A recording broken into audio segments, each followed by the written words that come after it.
দেখছেন কলকাতা টিভি। জেলার সারাদিন নিয়ে রয়েছে আমি তস্মিনা। জেলা সারাদিনের শুরুতেই যে খবরে নজর রাখবো, বেলঘরিয়ায় স্কুল ছাত্রীকে ধারালো অস্ত্রের কোপ, প্রেমের প্রস্তাবে রাজি না হওয়ায় এই হামলা এবং মায়ের সঙ্গে বাড়ি ফেরার পথে হামলা করে এক যুবক। প্রতিবাদে বেলঘরিয়া এক্সপ্রেসওয়েতে অবরোধ এবং যুবককে ধরে মারধর স্থানীয়দের। প্রেমে রাজি না হওয়াতে ছাত্রীকে ধারালো অস্ত্রের কোপ।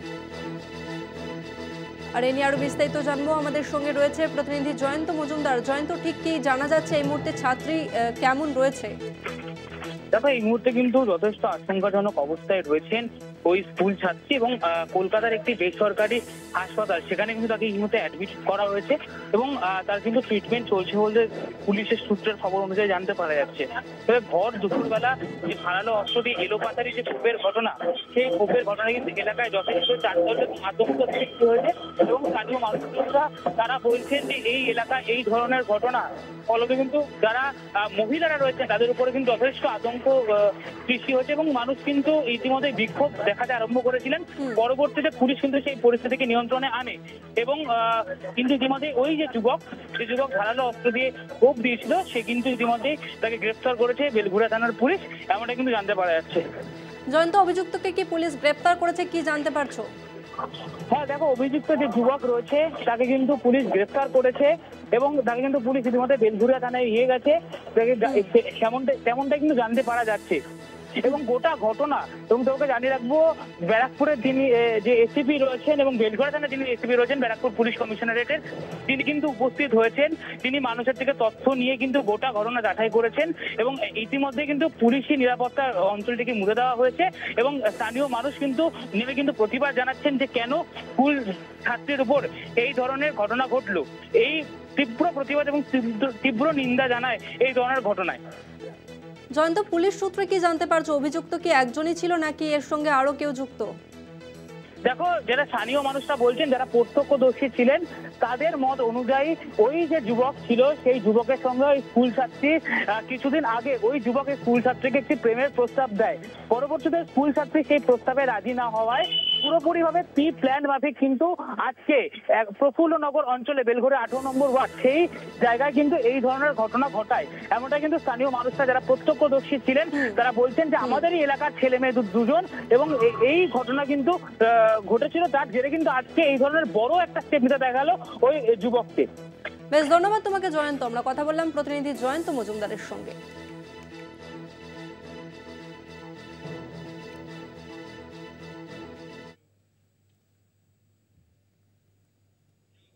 এই মুহূর্তে যে খবরে নজর রাখবো, জেলা শাসকদের নিয়ে ভার্চুয়াল বৈঠক মুখ্য সচিবের। সাধারণ মানুষের পাশে দাঁড়াতে নির্দেশ, যে কোনো সমস্যায় বিপদে পাশে থাকার নির্দেশ।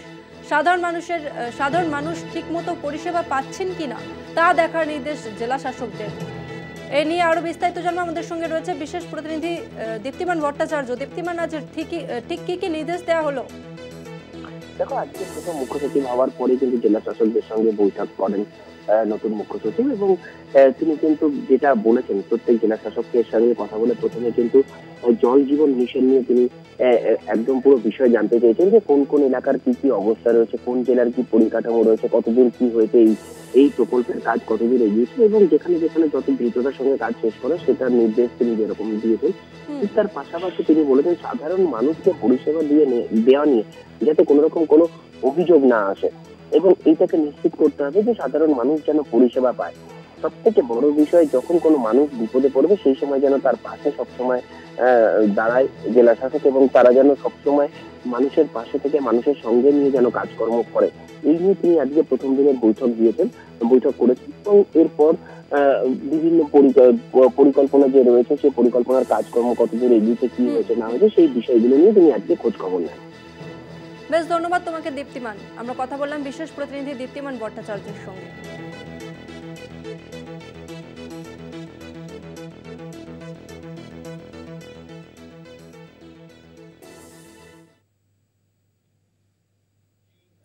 মেডিকেল কলেজগুলির নিরাপত্তার জন্য পদক্ষেপ নবান্নের। স্বাস্থ্য দপ্তরের জন্য বরাদ্দ 40 কোটি টাকা। 7,000 সিসিটিভি, 900 রেস্ট রুম, 200,000 নিরাপত্তারক্ষীর প্রয়োজন। রিপোর্ট পাওয়ার পরই পদক্ষেপ নবান্নের।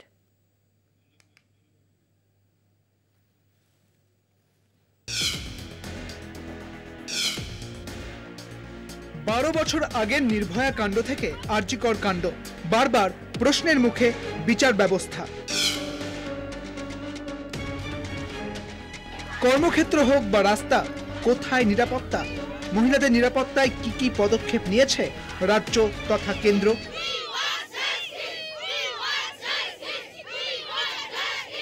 আরজিকরের বিচারের দাবিতে যখন চড়া সুর, তখন নড়ে চড়ে বসল প্রশাসন।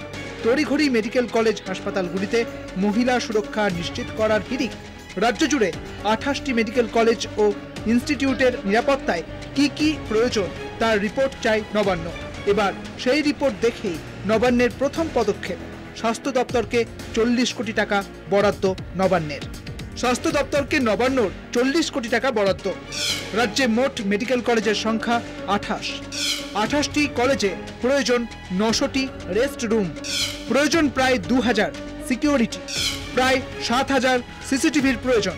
স্বাস্থ্য দপ্তরের রিপোর্টে একাধিক মেডিকেল কলেজে সিসিটিভি থাকলেও তার সংখ্যা বাড়ানোর কথা বলা হয়েছে। অনেক কলেজে আবার পর্যাপ্ত সিসিটিভি না থাকার কথা বলা হয়েছিল। সবথেকে বেশি সিসিটিভির আবেদন এসেছিল বাঁকুড়া মেডিকেল কলেজ, এসএসকেএম হাসপাতাল, মুর্শিদাবাদ মেডিকেল কলেজ সহ বেশ কয়েকটি হাসপাতাল থেকে। নবান্নের অনুমোদন আসার পরেই মেডিকেল কলেজগুলিকে টেন্ডার করার প্রয়োজনীয় প্রক্রিয়া শুরু করার নির্দেশ। দ্রুত প্রক্রিয়া শুরু করার নির্দেশ দিল স্বাস্থ্য দপ্তর। তবে প্রশ্ন উঠছে, এই নিরাপত্তা কি অপরাধের সংখ্যা কমাবে? দীপ্তিমান ভট্টাচার্যের রিপোর্ট, কলকাতা টিভি।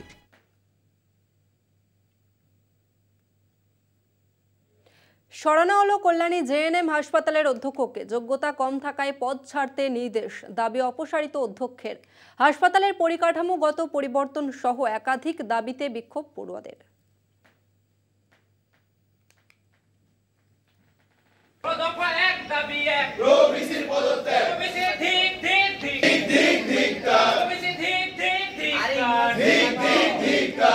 জেএনএম হাসপাতালে পড়ুয়া চিকিৎসকদের আন্দোলনের 26 দিন। তাদের দাবি রাজ্য স্বাস্থ্য বিশ্ববিদ্যালয়ের সহ উপাচার্য দেবাশিস বসুর পদত্যাগ। তার বিরুদ্ধে একাধিক অনিয়মের অভিযোগ।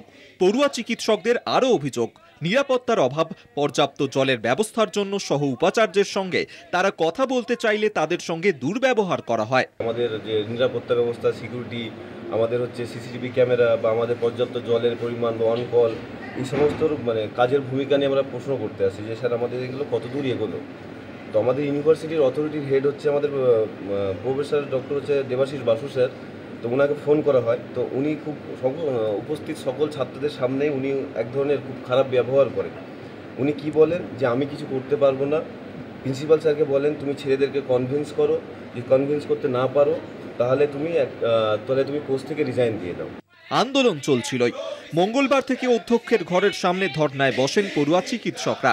একই সঙ্গে ইমার্জেন্সি পরিষেবার কাজও বন্ধ করে দেন তারা। তাদের দাবি না মানা পর্যন্ত এই আন্দোলন চলবে বলেই হুঁশিয়ারি। জুনিয়র ডাক্তাররা সন্ত্রস্ত হয়ে আমরা যে ইমার্জেন্সি সার্ভিসটা প্রোভাইড করছিলাম সেটাও কাল থেকে বন্ধ করেছি। শুধুমাত্র প্রভিসি স্যারের মুখে একটা নিরাপত্তাহীনতার কথা শুনে, উনি ছাত্রদেরকে ডিরেক্টলি এখানে না এসে ছাত্রদের সমস্যার কথা না শুনে উনি গত 1 বছর ধরে এই পোস্টে আছেন। গত 1 বছর ধরে কোনোদিনও ছাত্রদের সমস্যার কথা শুনে। এই পরিস্থিতিতেই বুধবার সরানো হয় Kalyani college of medicine and GNM হাসপাতালের অধ্যক্ষকে। কেন হঠাৎ অধ্যক্ষের পদ থেকে সরানো হলো চিকিৎসক অভিজিৎ মুখোপাধ্যায়কে? যোগ্যতা কম থাকায় পদ ছাড়তে নির্দেশ, দাবি অভিজিতের। এতে দিয়েছে যেহেতু ওই যে এনএমসির যে এলিজিবিলিটি ক্রাইটেরিয়াতে আমার যে শর্টেজ আছে ওই জন্য ওনারা সরিয়েছে। মূলত ক্রাইটেরিয়ার জন্য সই দেওয়া হয়েছে, তো সেটাই উল্লেখ করেছে। তবে অধ্যক্ষকে সরানোর নির্দেশে ক্ষোভ প্রকাশ করেছে আন্দোলনরত জুনিয়র চিকিৎসক থেকে পড়ুয়ারা। যে বর্তমানে যিনি head pro vice chancellor doctor Debashis Basu sir, উনি কি করলেন? ছেলেদেরকে অপমান করলেন। এইটা আপনাকে প্রিন্সিপাল পোস্ট থেকে সরিয়ে এই মুহূর্তে রিজাইন অর্ডার পাঠিয়ে আপনাকে এটা ছেলেদেরকে রীতিমতো অপমান করা, এটা রীতিমতো অপমান করা। উনি অ্যাজ এ গার্জেন শুরু কোনো আসার দরকার ছিল নাকি আপনাকে সরানো, আপনাকে রিজাইন পোস্ট করাবেন, এটা পুরোটাই ব্যক্তিগত গভর্নমেন্ট ডিসিশন। কিন্তু এই মুহূর্তে দাঁড়িয়ে আমরা স্যার এই ডিসিশনটা বর্তমানে মানছি না। আন্দোলনকারীদের দাবি ছিল সহ উপাচার্যের পদত্যাগ, কিন্তু তাদের দাবি না মেনে উল্টে অধ্যক্ষকে সরানোর নির্দেশ দিয়েছে রাজ্য স্বাস্থ্য বিশ্ববিদ্যালয়। তাই ফের অধ্যক্ষের ঘরের বাইরে অবস্থান বিক্ষোভ জুনিয়র চিকিৎসকদের। আমাদের কলেজে নিজেদের জন্য যে আমাদের নিজেদের যে লড়াই, যে ওয়েল ট্রেন সিকিউরিটি পার্সোনাল যতদিন না আসবে, আমরা যখন এখানে নেমেছি আমরা এই সব কটা জিনিস আমাদের ছেলেদের স্বার্থে, নিজেদের স্বার্থে আদায় করে নিয়ে আমরা এখান থেকে যাব। আন্দোলনরত জুনিয়র চিকিৎসক থেকে পড়ুয়াদের দাবি, কল্যাণী মেডিকেল কলেজে এসে ক্ষমা চাইতে হবে সহ উপাচার্যকে। তিনি ক্ষমা না চাওয়া পর্যন্ত এই প্রতিবাদ বিক্ষোভ চলবে। নদিয়া থেকে সুবল মজুমদারের রিপোর্ট, কলকাতা টিভি।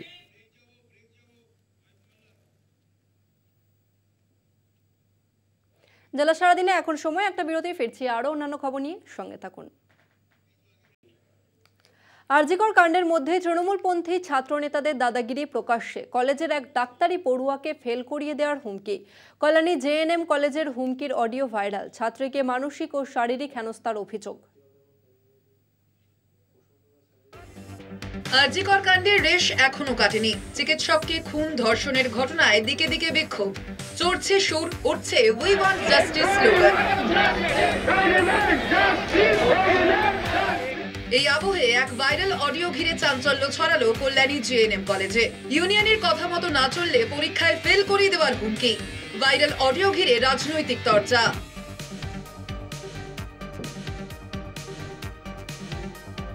ইউনিয়নের অনুমতি না মিললে কলেজের কোনো অনুষ্ঠানে অংশ নেওয়া যাবে না, অন্যথায় পরীক্ষায় ফেল করানো হবে, এমনটাই অভিযোগ উঠল কল্যাণী জওহরলাল নেহেরু মেমোরিয়াল মেডিকেল কলেজের তৃণমূলপন্থী ছাত্র নেতাদের বিরুদ্ধে। তবে সরাসরি নয়, অন্য এক পড়ুয়াকে দিয়ে হুমকি দেওয়ার অভিযোগ। দুই ডাক্তারি পড়ুয়ার কথোপকথনের অডিও নিমেষে ভাইরাল সামাজিক মাধ্যমে। যদিও ভাইরাল অডিওর সত্যতা যাচাই করেনি কলকাতা টিভি। যে ইউনিয়ন না গেলে আমরা কেউ যাব কেন, মানে রিজনটা কি? আমি তো ইউনিয়নের পার্ট নই। রিজনটা দেখ, যাদের এখন কনভোকেশন হচ্ছে তারা কোনো না কোনো সময় ইউনিয়নের সাথে ব্লান্ডার করেছে, ঠিক আছে? তো কলেজের ইভেন্ট আমি যেতেই, আমাকে বারণ করার মানে কি মানে কেন, মানে ওদের কথা আমি শুনবো কেন? সবার সামনে তো বলেছে মিটিংয়ে যারা যাবে তাদেরকে একটা কনসিকুয়েন্স ভুগতে হবে। কি কনসিকুয়েন্স? ধর পরে অ্যাটেন্ডেন্স থাকলো, মানে আমি গেলাম সব ক্লাস অ্যাটেন্ড করলাম, তাও নালিফাই করে দিলাম। হ্যাঁ, আর ধর পরে পাস করলে কি করবি না, এটা সাপ্লি মানে ফেল করানোর দায়িত্বটা ইউনিয়ন নেবে তখন। অভিযোগের তীর কলেজের দুই ছাত্রনেতা অখিল শেখ ও আলিমের বিরুদ্ধে। কলেজের অষ্টম ব্যাচের সমাবর্তন অনুষ্ঠানে অংশগ্রহণ করা নিয়েই ঘটনার সূত্রপাত। ইউনিয়নের তরফে জুনিয়র পড়ুয়াদের সমাবর্তন অনুষ্ঠানে যেতে বাধা। ফোনে হুমকি বার্তা রেকর্ড করে নেন ওই ডাক্তারি পড়ুয়া। বিষয়টি জানাজানি হতেই রাতে অখিল ও আলিমের বিরুদ্ধে ওই ছাত্রীকে মানসিক ও শারীরিক হেনস্থা করার অভিযোগ ওঠে। পাশাপাশি মোবাইল ফোন ছিনিয়ে নেওয়া হয় বলেও অভিযোগ। যদিও পুরো বিষয়টি অস্বীকার করেছেন অভিযুক্ত অখিল শেখ। আন্দোলনকে ধামাচাপা দিতেই বিভ্রান্তি ছড়ানো হচ্ছে, দাবি অখিলের। এটা পুরো ভুলভাল কথা, সোশ্যালি মেলাইন করার সবাইকে চেষ্টা করছে। এখন আমাদের যেটা মেন উদ্দেশ্য, দিদির যাতে জাস্টিস পায়, এই জিনিসটা বাদ দিয়ে যে যাকে পারছে যেভাবে সোশ্যালি অ্যাটাক করার চেষ্টা করছে, এই জিনিসটাকে আমরা খুব লজ্জার চোখে দেখছি যে আজকের দিনে দাঁড়িয়ে মানুষজন মানুষের নামে এই জিনিসপত্রগুলো বলছে, কিন্তু দিদির জন্য প্রোটেস্টটা চাইছে না। সেটাই বলতে যে আমাদের আলটিমেটলি সবার কিন্তু দাবি হওয়া উচিত যাতে তিলোত্তমা যাতে জাস্টিসটা পায়, এবং কলেজে সিকিউরিটি হচ্ছে দাবি হোক।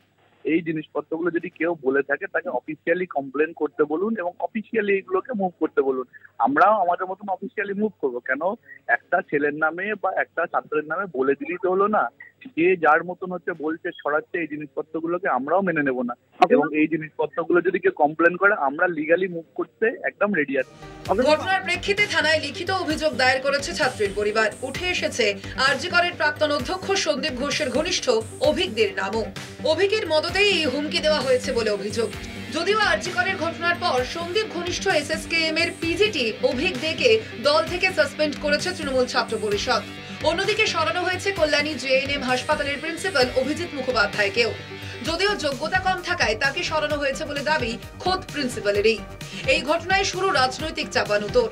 শাসক দলকে আক্রমণ বিরোধীদের, বিরূপাক্ষ বিশ্বাস এবং অভিক দেকে আক্রমণ বিজেপির যুব মোর্চার সভাপতি ইন্দ্রনীল খানেরও।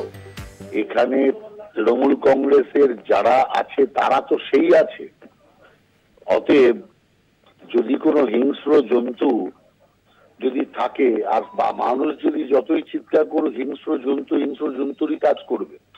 সেই কারণে আমি মনে করি শুধু এটা কল্যাণীর পিকচার আজকে সামনে এসছে, যে অডিও ভাইরাল হয়েছে, কিন্তু এই জিনিস সর্বত্র চলছে, কোথাও বন্ধ হয়নি। অতএব সেই কারণে আমি মনে করি যে এদের বিরুদ্ধে সমূল উৎপাদন দরকার, যার জন্যই তো সর্বস্তরে একটাই স্লোগান উঠেছে, দফা এক দাবি এক, মুখ্যমন্ত্রীর পদত্যাগ। তার কারণ এই ঘটনায় তৃণমূলের মুখে কুলুপ। আরজিকর কাণ্ডের পর এই হুমকির ঘটনা নতুন করে একাধিক প্রশ্ন তুলে দিয়েছে। এখনই ঘটনার প্রেক্ষিতে দলের তরফে কি সিদ্ধান্ত নেওয়া হয় সেটাই দেখার। কল্যাণী থেকে রূপম রায়ের রিপোর্ট, কলকাতা টিভি।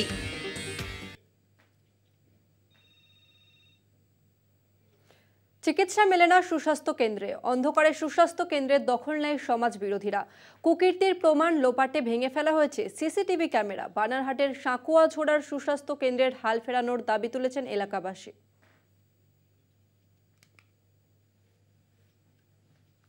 একসময়ে রমরমিয়ে চলত বানারহাটের সাঁকুয়াঝোড়া 1 নম্বর ব্লকের সুস্বাস্থ্য কেন্দ্রটি।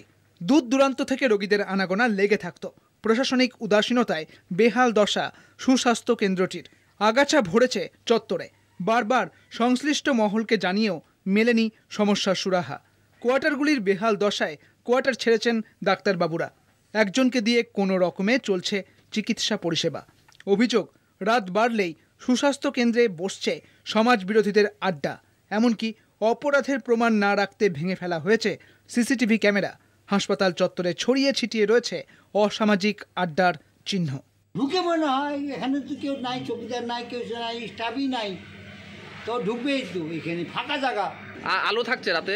আলো তো আছে, কেবলই 15-1 মাস হইল না। অর্ধেক হয়, পিছনে হয় না, এদিকে হয়, সামনে। তাহলে এই চত্বরটা অন্ধকারই থাকে রাতে? সুস্বাস্থ্য কেন্দ্রটি সামলান একজন মাত্র চিকিৎসক। নিরাপত্তার কারণেই সিসিটিভি ক্যামেরা ভেঙে ফেলা প্রসঙ্গে মুখে কুলুপ এঁটেছেন তিনি। এখন আগের মতো পরিষেবা পাওয়া যায় না? পাওয়া যায় না। ভেতরটা কি অবস্থা এখন? ভেতরটা খারাপই আছে। নজরদারি ঠিকমতো হয় এখানে? হয় না। নজরদারি হয় না? না। এই স্বাস্থ্য কেন্দ্রের চত্বরে যে আগাছা জন্মেছে, সবসময় কি এরকম আগাছাই থাকে? এরকমই আগাছা থাকে। বছরে 2-3 বছরে একবার ঝুন্নি করে, না হলে এরকমই। চা বাগানের বেশ কয়েকটি গ্রামের বাসিন্দারা চিকিৎসার জন্য সাঁকোয়াঝোড়ার এই সুস্বাস্থ্য কেন্দ্রটির ওপর নির্ভর করেন। বেহাল সুস্বাস্থ্য কেন্দ্রটির হাল ফেরানোর দাবিতে সোচ্চার হয়েছেন তাঁরা। পর্যাপ্ত আলো এবং ফের সিসিটিভি ক্যামেরা বসানো হলে সুস্বাস্থ্য কেন্দ্রের হাল অনেকটা ফিরবে বলে আশাবাদী এলাকাবাসী। কলকাতা টিভি।